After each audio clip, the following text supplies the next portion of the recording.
ನಮಸ್ಕಾರ ಬಂಧುಗಳೇ, ನಾನು ನಿಮ್ಮ ಡಾಕ್ಟರ್ ಸಂತೋಷ್ ಶೆಟ್ಟರ್. ಇವತ್ತು ಒಂದು ದಿವ್ಯ ಔಷಧೀಯ ಸಸ್ಯದ ಬಗ್ಗೆ ನಿಮಗೆ ಪರಿಚಯ ಮಾಡಿಕೊಡುತ್ತಿದ್ದೇನೆ. ಬಂಧುಗಳೇ, ಇದು ಕಾಣ್ತಾ ಇದೆ ಬಿಳಿ ಹೂವಿನ ಒಂದು ಸಸ್ಯ. ಇದರ ಹೆಸರು ಬೃಹತಿ ಅಂಥೇಳಿ.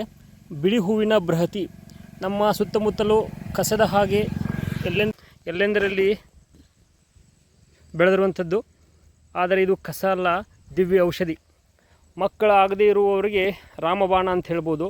ಇದರ ಒಂದು ನಿಯಮಿತ ಉಪಯೋಗವನ್ನು ನಾವು ಮಾಡುವುದರಿಂದ ಮಕ್ಕಳಾಗುವಂತಹ ಸಾಧ್ಯತೆಗಳು ಗಣನೀಯವಾಗಿ ಹೆಚ್ಚಳಾಗುವಂಥದ್ದು.